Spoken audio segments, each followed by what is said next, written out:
Players back. Nucleus of the squad is here, getting ready for Wednesday.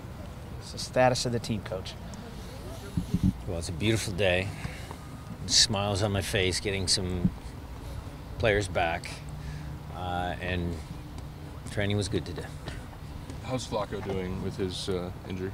He was involved in partial training, so we're trying to ramp him up as safely and as quickly as we can. What's the status look like for Wednesday? Probably tell you that Wednesday morning. Sounds good. Were you inwardly celebrating when you saw Nico picked up that yellow card against Venezuela? Yes, I was, Matt. We're just hoping that it's not a continued trend, that he behaves himself from this point forward. But, yeah, it obviously opened up the door. I mean, it was unexpected, but, you know, it was a good thing for us, for sure.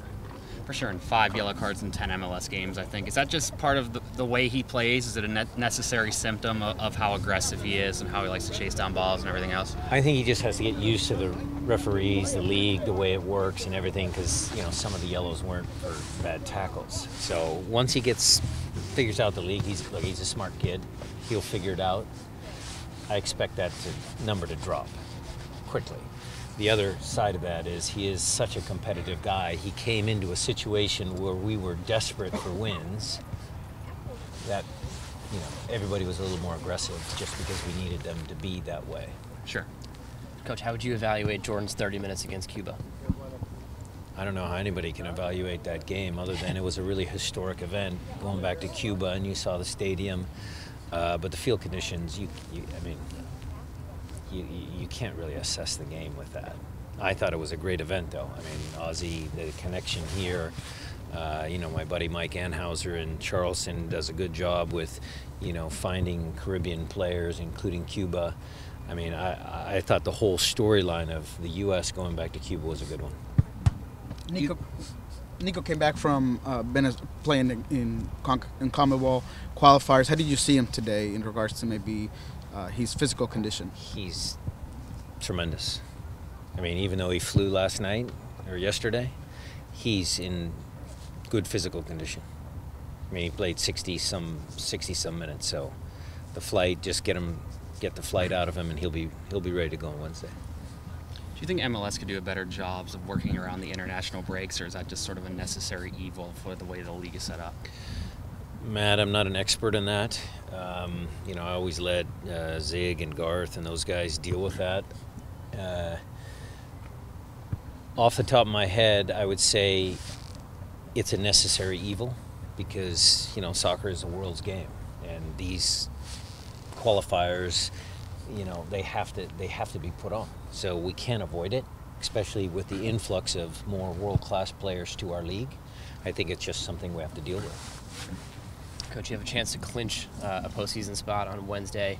It would be your 5th consecutive win. Is there any special preparation leading to Wednesday, or is it just another game you guys are going to try and win?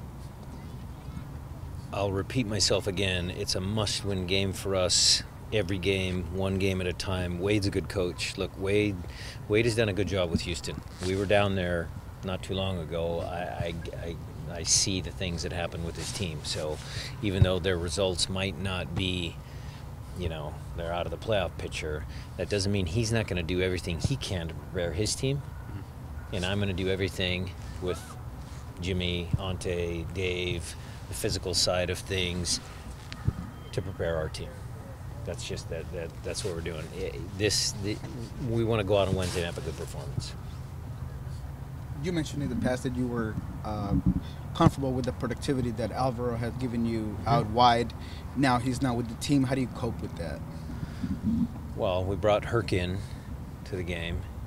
We brought Joven in first, and, you know, then we brought Herc in. You know, we'll do it by committee. I mean, Nico makes everybody around him better. Herc's a solid pro. Olex Anderson, you saw his play out there. We still have some choices. Have you seen Olex grow or change his game at all over the couple months from you've been in charge here? Well, I can go back to when he was here from the beginning. I mean, I think his development has been good. He's You know, a little bit shy and, you know, learning all about the United States. It's certainly a big cultural shift coming from a small Caribbean island like that to come here. But he's handled it fairly well. You know, he never stops training. I mean, he wants to learn, and those are some good starting points, you know, that go along with his just outright speed, and, you know, he can shoot the ball pretty hard too. So it's like he's got some good starting points, and it's just, you know, he's young. He came here when he was 19. He'll figure it out.